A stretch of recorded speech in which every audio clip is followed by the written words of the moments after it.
So our producer Alice came across this story, and she's been pitching me to do this because it just seems so crazy. But you know what? At the end of the day, it's true, and it's potentially amazing news because it has to do with strokes.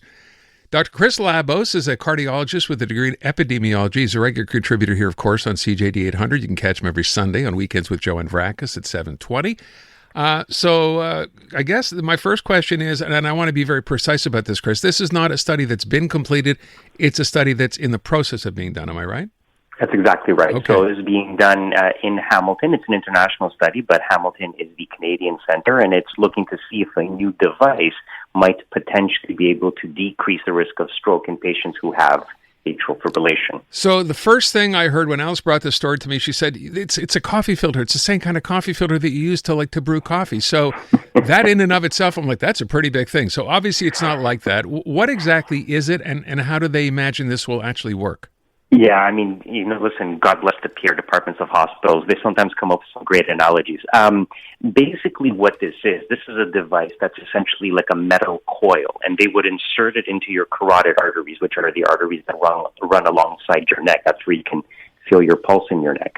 So they would insert it there because what happens when you have atrial fibrillation, which is a heart arrhythmia, is that it increases the risk of stroke because you have tiny clots that form in the upper chambers of your heart, and they can shoot out of your heart, up the carotid arteries into your brain and cause a stroke. And so the idea is if you can put a coil there that will, act like a coffee filter, it will block the clots from getting up into your brain and causing a stroke, and obviously help people by decreasing the burden that goes along with having a stroke, even a small one. Well, what have we done up until now to treat this or deal with this?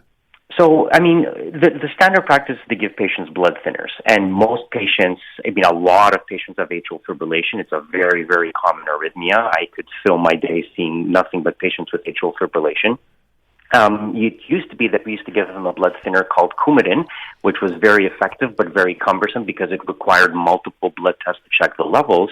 And about 10 years ago, we got a new class of medications that are much more stable pharmacologically, so you can give somebody a fixed dose and you don't have to check the blood level. So now we just give patients blood thinners, and they are pretty effective overall, but there are still a small number of patients that get strokes despite the fact they're on blood thinners because there still is some residual stroke risk. So in the event, and as I said, if we said off the top, this is sort of ongoing right now. This research is being conducted. I read somewhere, which is to me, when you said we're going to put it in your neck, the same place you can feel your pulse, it says the procedure takes all of 5 minutes and does not require sedation? Yes, that's what they say. Because here's the thing, those arteries are actually very superficial. I mean, you can access them with simply a needle. So, we do interventions like this regularly. The point is it's not open heart surgery that you don't have to crack your chest. If you don't have to crack somebody's chest, you don't have to sedate them, you don't have to put them on a ventilator.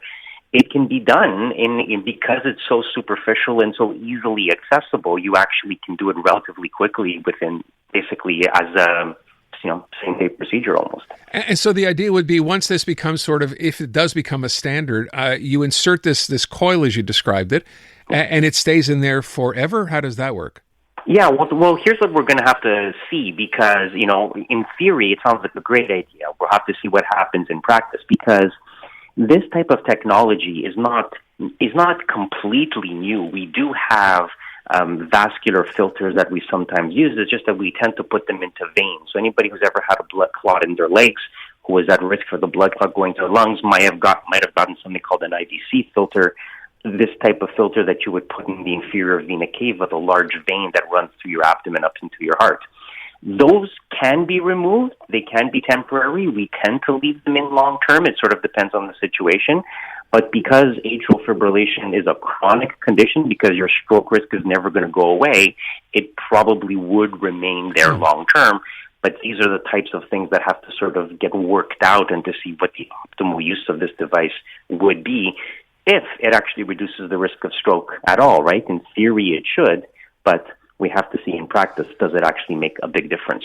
So the one thing I want to just go back to what you just said. So if you have this condition, this is something you live with. This is not about treating it and it goes away. No, you can actually burn the arrhythmia away. There is what's called an ablation procedure, so you can actually burn the heart cells where the arrhythmia comes from, and it can actually really improve your symptoms. But the stroke risk never really goes away. In fact, it just goes up with time as we age. So the need for blood thinners is more or less a lifelong thing. And so it's going to be interesting to see what impact this has. Right now, the trial is being done on patients who are already on blood thinners. So for anybody who thinks you might be able to get this and stop your blood thinners, I see. Okay. I'm a little bit dubious of that because blood thinners are so effective. I think this is going to be most useful for that category of patients who take blood thinners, had a stroke despite the fact that they were on blood thinners, or can't take blood thinners for some reason. So it's really going to be for that very high risk, complicated patient. So just to sort of repeat what you just said, the idea that even if this does work and this proves to be something you can do for patients, who this would be, treatment for, does not necessarily mean if they're on blood thinners they get to come off, even if this is successful. Right, because here's the thing. As much as people hate blood thinners because they bruise more easily, and when they cut themselves, you bleed a little bit more easily, they are really effective. And the minute we got this new class of medications that doesn't require blood monitoring, far and away, this is a pretty easy thing to treat, all things considered, as unpleasant as it is for the people who have to see this recurrent bruising. So okay. I think it's going to be very, very hard for this device to be vastly superior to the blood thinners we have right now, but we'll wait and see. That's why we do studies. Last thing I want to get to, because of course it's in the news every day now, you know what I'm talking about, the hantavirus or hantavirus, however it's officially correctly pronounced. We know there were 4 Canadians. Some of them are already, I guess, either self-isolating or they're being treated in, I think, British Columbia. But of course, now everybody gets anything. It's like, well, is it hantavirus? Is it? First of all, up until this story on the cruise ship, how common was this? So it's not very common in Canada. Over the course of 25 years, we've had about 100 cases in Canada of this. So it's not new by any stretch of the imagination, but it does happen, and it's much more common in other parts of the world, like China and Asia, South America, stuff like that. Okay, and with respect to people now worried about whether this is spreading, what's the concern here? How, legitimate is that or concerning is that?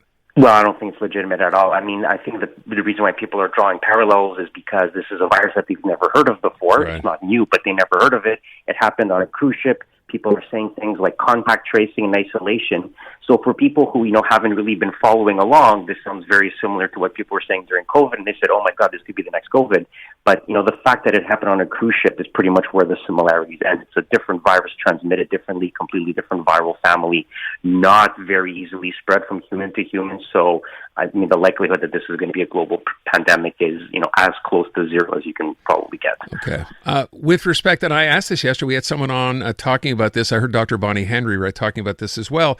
The idea that you're in self-isolation, I think they said for 21 days, which seemed like an awfully long period, but I heard that, I think she mentioned this yesterday, this thing can take 8 weeks before it shows up as something you've ended up with. Yeah, the incubation period is very long, which is what's making it particularly challenging. I mean, the average is 2 weeks, but it can be as long as 6 to 8 weeks, and so that's why you're seeing this isolation period being extended as far as it can. Okay. Well, so we'll leave it at that, I guess, and hopefully that allays some people's fears. It's not going to be the next COVID? No. Okay. No. For sure it's not going to be that. I give you my written guarantee, as much as that's worth. Yeah, which is, well, we'll see. Dr. Chris Labos, thank you so much. I appreciate it. My pleasure. Take good care. All right, so there you go. I think that issue with the stroke, if it works, is obviously great. And the problem is, and I didn't know this, the stuff you learn, if you're prone to this, it doesn't go away. This is something you have to treat for the rest of your life, right? Either with blood thinners as it stands now, or possibly with this device, if in fact it ends up, being proven in the study that they're doing now. But that's potentially great news. This May, iHeartRadio celebrates Asian Heritage Month. Discover powerful stories, vibrant cultures, and unforgettable music. From inspiring podcasts to playlists that span East, South, Southeast, and West Asian artists. We're honoring the voices shaping our world. Listen now on the free iHeartRadio app. And at iHeartRadio.ca.